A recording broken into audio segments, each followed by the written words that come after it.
old sneakers and ripped jeans, second-hand clothes, complete disdain for commerce and fame. That was Kurt Cobain. His tearful vocals with a slightly nasal coloring, depressive music and lyrics hypnotized, caused a feeling of homelessness and desolation, driving millions of fans crazy. At 24 he was famous and at 27 he was dead. Listening to his music, it's hard to believe what Cobain told us about himself. I was an incredibly happy kid. I was screaming and singing all the time. I just couldn't stop in time. I was really happy. But his childhood ended when his parents divorced. Kurt was just over 7 years old at the time. In his suicide note, he would write, "From the age of 7, I began to hate all of humanity as a whole." The divorce traumatized the boy and he withdrew into himself, becoming sullen, cynical and angry. All he wanted was a normal family, with a mum and dad. But the adults didn't seem too interested in what he wanted. When Kurt was 14 years old,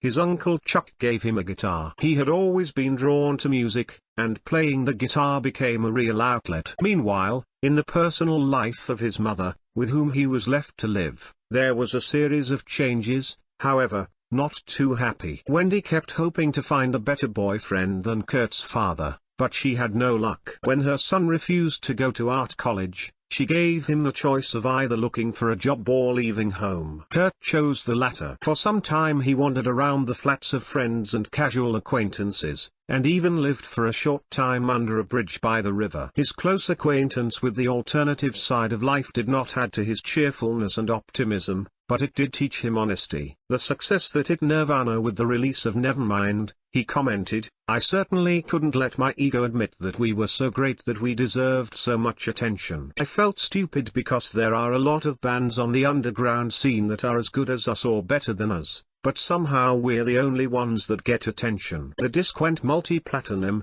however, and Cobain was hailed as the voice of a generation. The daughter of rich hippies, she inherited an inheritance and traveled the white world from the age of 16. And she inherited the most free-spirited views. Having replaced her real surname Harrison with the pseudonym Love, the girl learned life not from school textbooks. She studied guitar, composed music and even founded a punk band The Hole, acted in films, loved, suffered, tried illegal substances and made scandals. Courtney first saw Kurt at a concert. The sympathy turned out to be mutual, the views on life, similar. The affair was stormy and passionate. When Courtney got married, she was already pregnant with her daughter Frances. Kurt turned out to be a loving husband and a caring father. It didn't fit his image, but he idolized his wife and especially little Frances. "Every time I watch a television show about dying children, I can't help but cry," he would write in a letter to his father. "I am haunted every day by the thought that I might lose my child. I even get a little nervous when I take her in the car for fear of having an accident." Their life was like a volcanic eruption. They quarreled loudly, smashed furniture and broke crockery. The friends feared that things might take a turn for the worse, and in the heat of a quarrel one day they would kill each other. By the time they met, Kurt Cobain was already addicted to illegal substances, suffering from bronchitis and stomachaches, smoking incessantly and looking very unhealthy. He couldn't quit, despite Courtney's best efforts, who decided to fight for his love at all costs. She blocked his credit cards, took away every cent of his money so that he would have nothing to buy another dose with, slipped him stacks of letters from fans who begged their idol to cope with his addiction. Once she even invited the full cast of Nirvana to the house to persuade or threaten Kurt to give up illegal substances. It was all to no avail. Treatment in specialized clinics did not bring any results. Breakdowns followed one after another. At concerts he had to be pumped out time and time again. His other passion was firearms. Kurt bought more and more guns and pistols, and Courtney couldn't stop him. On the 8th of April 1994, an electrician came to Cobain's house to install a security system. Mr. Smith rang the doorbell several times and,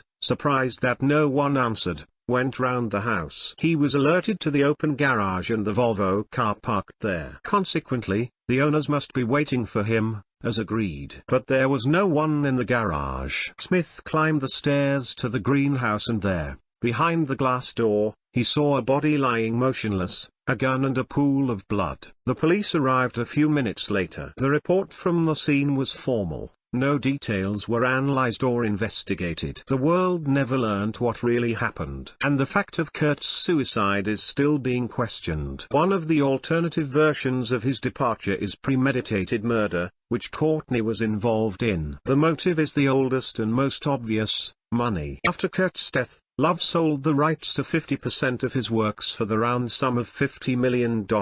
She says it wasn't a financial decision, but an emotional one. He was my best friend, but Kurt and I were only married for 3 years, and now I need my own life. I'm always widowed and it drives me crazy. Love says, it's not my money really. They were cursed from the moment I got it. She's still scandalously famous. She acts in films, gives interviews, does plastic surgery. Her daughter Frances was actually raised by her grandparents. The child was taken away from Courtney several times by the guardianship because of her addictions. Daughter and mother for many years did not communicate, but a few years ago still restored contact and even began to appear together at social events. By the way, if you suddenly asked, I am against taking prohibited means. I do not do so and do not advise you. Subscribe to the channel not to miss new episodes of the podcast.